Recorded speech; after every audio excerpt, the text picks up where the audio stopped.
All right, this might be an eye-watering moment when you work out the true cost of your employees, especially your billable employees, right? Billable employees mean the staff that you make money off. So if you're a lawyer, you're lawyers. If you're an accountant, you're accountants. If you're a doctor, you're surgeons. All those kind of things, right? Now, let me look at an example and explain the differences. Now, I'm going to put me up here. Now, bear with me. This isn't the easiest thing to explain.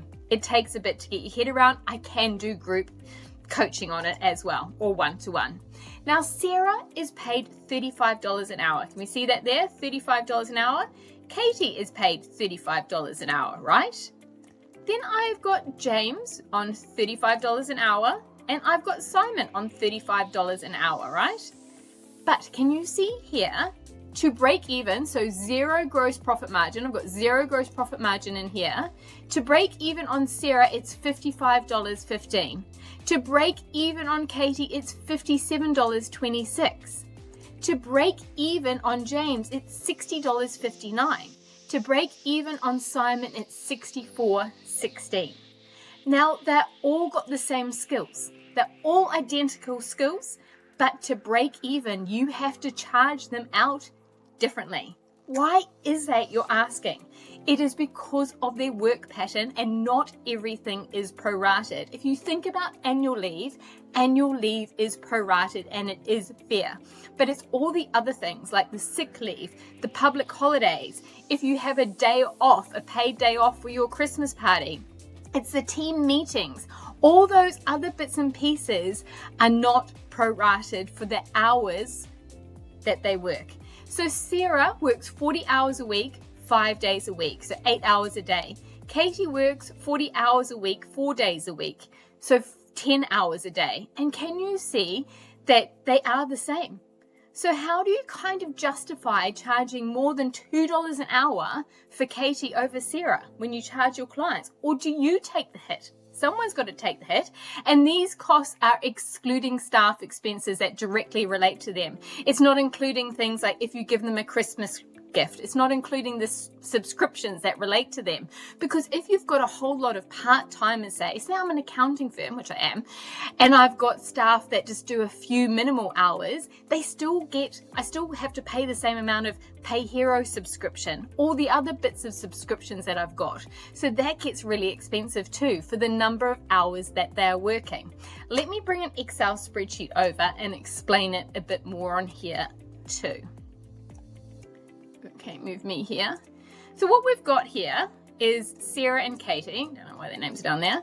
Sarah and Katie are both paid for 40 hours a week, 52 weeks of the year, right?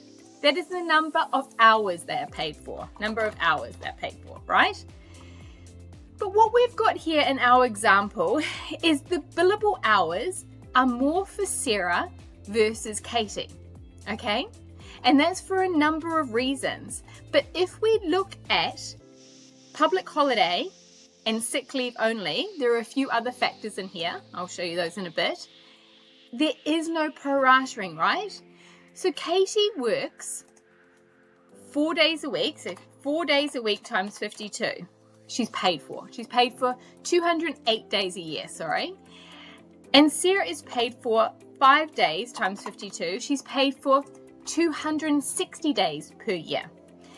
But Sarah gets 22 days off, being the public holidays and the sick leave, 22. Katie also gets public holidays and sick leave. And just imagine that her day off is a Thursday and no public holidays fall on a Thursday, which will happen soon. There will be no public holidays on a Thursday.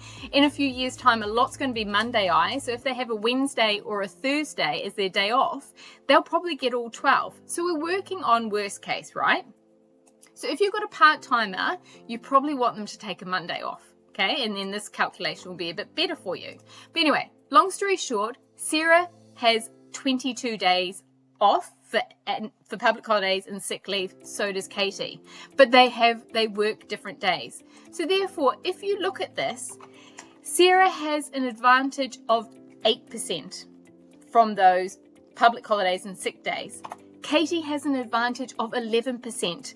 It is not prorated. Annual leave is prorated, right? So annual leave is worked out on 4 weeks. So 4 weeks times 5. She would get 20 days, right? This is worked out on 4 weeks times 4 days. She gets 16 days off. It is prorated, they are not the same. So can you see that people's work pattern really drives different numbers? I want to show you one more thing. In here now, if we add in, I'll come in here. Let me show you what I've got in here. Wrong one. Come in here. I've got Sarah in here, hourly rate. They've all got $35 an hour. Here's where differences lie, which is driving different charge out rate.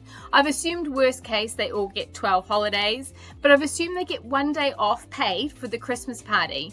Then they've got a year. And then they've got hours per week. They've got 1 hour a week. Sometimes it's more, sometimes it's less, because it just assumes 52 weeks, even though some weeks they'll be off, so they won't do it. Quarterly meetings, just 12 hours a year. And then I've put a percentage in for general non-billable time, right? But that's the same over all of them. And some of them are working different payable hours. But then you come in here and you think about, I've got subscription costs. Now, subscription costs are going to really cost you a lot for your part-timers because it's diluted over less hours. So if you look at the hours versus the cost, it's going to cost you more because they work less hours. The Christmas party, same thing. So if you think about all those factors here, and we go into detailed training on this tool, if you think about all those factors, look at here, we've got 55, 57, 60, 64.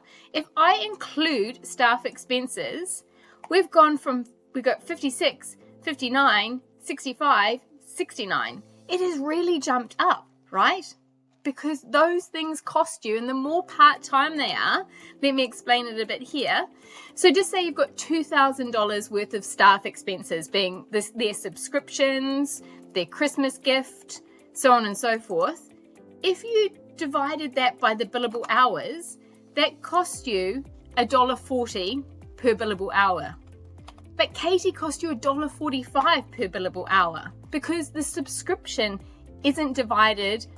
It isn't prorated. All right? If you need more training on this, please come to us and we can go through it. But I'm going to show you in the next module how to use the tool so you know your numbers so you can grow your business.